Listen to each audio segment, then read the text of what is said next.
This is a small video on functions of financial management या financial function. देखो, जो तुम्हारा पूरा एफएम सिलेबस है ना, वो तुम्हारे फाइनेंशियल फंक्शंस के अनुसार बनाया हुआ है। आप एक तरफ लिवरेज से सबसे पहले सीखे कि कैसे कंपनी हाईली रिस्की हो जाती है, तो ये फाइनेंस मैनेजमेंट का फंक्शन है कि वो अपने लिवरेज को ऑप्टिमम लेवल पे रखे, एटलीस्ट अप्रोप्रिएट लेवल पे रखे।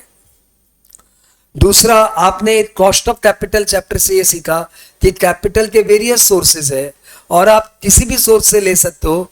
नॉर्मली डेट फंड सस्ता फंड होता है और इक्विटी फंड महंगा फंड होता है, लेकिन डेट फंड के साथ रिस्क एसोसिएटेड है और इक्विटी फंड के साथ कोई रिस्क नहीं है।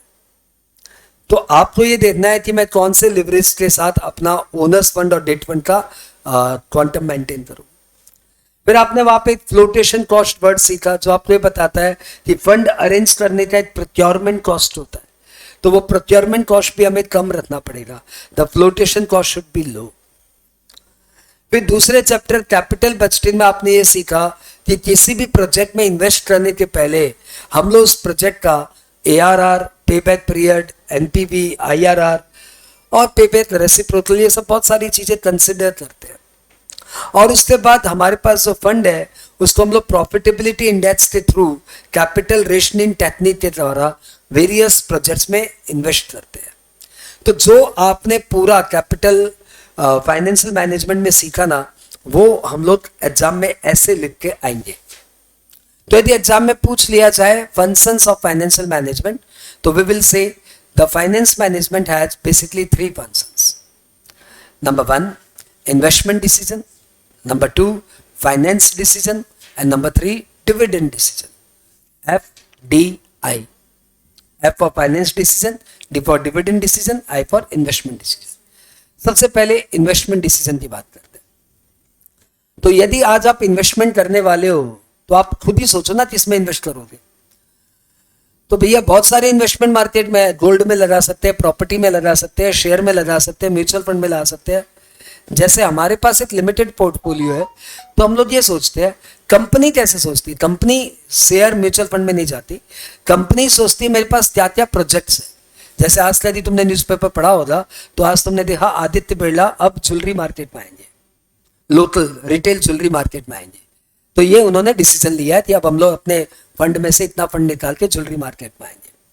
तो ये कंपनीज ऐसे सोचती रहती है कि हमें कौन कौन से प्रोजेक्ट्स में जाना है, कभी एजुकेशन मार्केट, कभी ज्वेलरी मार्केट, तो कभी रिटेल मार्केट, तो कभी aircraft market, aviation market, various markets आते हैं जिसमें पैसे लगाने हैं।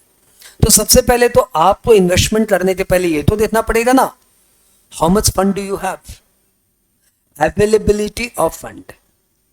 उसके बाद उस फंड के अंदर कौन कौन से प्रोजेक्ट्स फिजिबल है, कौन कौन से प्रोजेक्ट्स फिजिबल है। अब उन प्रोजेक्ट्स का ध्यान देना, पहले मैंने क्या बोला, अवेलेबिलिटी ऑफ फंड, फिर मैंने बोला अवेलेबल प्रोजेक्ट्स, उसके बाद उन प्रोजेक्ट्स की फिजिबिलिटी, उसके बाद उन प्रोजेक्ट्स को कैपिटल बजटिंग के थ्रू वेरियस क्राइटेरिया में एनालाइज करना कि कौन से प्रोजेक्ट का NPV कितना है, ARR कितना, IRR कितना है और पेबैक पीरियड कितना है। उसके बाद उन प्रोजेक्ट्स की रैंकिंग करना कि अपने को इसमें तो पैसा पक्का लगाना है, ये अपना सेकेंड चॉइस है, ये अपना थर्ड चॉइस है, अपना फोर्थ चॉइस है, इसमें तो लगाना ही नहीं है।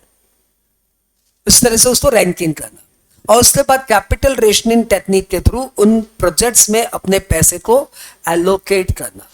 उसके बाद कांस्टेंट उसके ऊपर व्यू रखना, वॉच रखना, नहीं तो लगाया हुआ पैसा तो बहुत जल्दी डूब जाता है।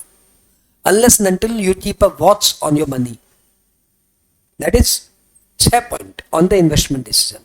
ये बात दोबारा देख लो। सबसे पहले क्या, अपने पास फंड कितना है, अपने पास कौन कौन से प्रोजेक्ट्स है, इसमें से कौन कौन से प्रोजेक्ट फिजिबल है, उन सारे प्रोजेक्ट्स की कैपिटल बजटिंग की वेरियस टेक्निक से उनका ARR फलाना ठिकाना निकालना, NPV IRR निकालना। उसके बाद उसको रैंकिंग करना कि कौन से मेरे प्रोजेक्ट पहले है, दूसरे। उसके बाद कैपिटल रेशनिंग से उसमें इन्वेस्ट करना, उसके बाद उसको पर ट्रैक रखना। तो 6-7 पॉइंट आपके हाथ में हो गए। उसके बाद फाइनेंस डिसीजन में आए तो भैया ये तो होना थी फंड का कितने की रिक्वायरमेंट है, how much fund do we need. अब वो फंड कहां से आ सकता है, various sources of the fund. पहली बात द नीड ऑफ फंड, दूसरी बात सोर्सेज ऑफ द फंड, फिर तीसरा वो लॉन्ग टर्म चाहिए कि शॉर्ट टर्म चाहिए। फिर ये ध्यान रखना पड़ेगा कि long term investment long term से ही जाना चाहिए, short term investment short term से ही जाना चाहिए। ऐसा नहीं है कि शॉर्ट टर्म लोन लेके फिर मशीनरी खरीदा है और लॉन्ग टर्म लोन लेके स्टॉक खरीदा है, ये दोनों ही नहीं होना चाहिए। ठीक है। उसके बाद कंपनी की रिस्क को मैनेज करना, लिवरेज को मेंटेन करना, क्योंकि जहां डेट फंड ज्यादा डाला वहीं पे प्रॉब्लम। फिर next procurement cost of the fund, देखो कि फंड क्या दाम आ रहा है, क्योंकि फंड का कॉस्ट ऑफ कैपिटल हाई हुआ तो फिर एनपीवी बेचारा डिस्काउंटिंग फैक्टर हाई हो जाएगा, डिस्काउंटिंग फैक्टर हाई होते एनपीवी लो हो जाएगा, है ना। तो cost of capital should be low, procurement cost should be low. अब आया डिविडेंड डिसीजंस। डिविडेंड डिसीजंस भैया इसमें इतना सा ही बोलना है कि कंपनी को ये देखना है कि मेरे कितने डिविडेंड देने से शेयर पे क्या फर्क पड़ेगा। दूसरी बात, मैं वो डिविडेंड लॉन्ग टर्म पे मेंटेन कर पाऊंगा ना, ये नहीं कि इस साल जो उसमें डिविडेंड ज्यादा दे दिया उसके बाद।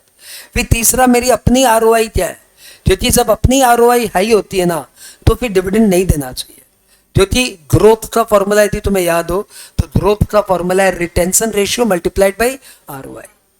तो यदि अपना आरओआई हाई है ना तो रिटेंशन रेशियो भी हाई रखना चाहिए ताकि ग्रोथ बढ़े, जी बढ़े, जी बढ़ेगा तो वैल्यू ऑफ शेयर बढ़ेगा।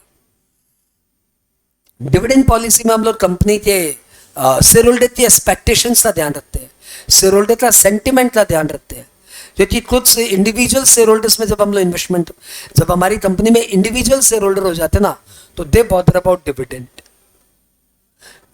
फाइनेंशियल एफआईआई यदि हमारे में इन्वेस्ट करके रखिए ना तो वो हमारी कंपनी की पूरी वर्किंग देख रही है, तो उन्हें डिविडेंड से कोई मतलब नहीं है। लेकिन जब इंडिविजुअल शेयर होल्डर हमारे में इन्वेस्ट करके बैठे हैं ना तो वो तो मासूम है, वो खाली ये देखते कंपनी डिविडेंड कितना दिया, they feel good. Dividend policy करते समय कंपनी का टैक्स, कंट्री का टैक्स रेट भी देखना चाहिए। यदि कंट्री कॉर्पोरेट डिविडेंड टैक्स जैसा गंदा टैक्स लगा रही है तो डिविडेंड देने की क्या दरकार है, मत दो, है ना। ये सारे फैक्टर्स देख के हम लोग डिविडेंड डिसीजंस लेते हैं। तो ये तीन मेन फंक्शंस है, क्या, investment decision, finance decision, dividend decision. हमने इसको प्यार से नाम दिया FDI। ओवर।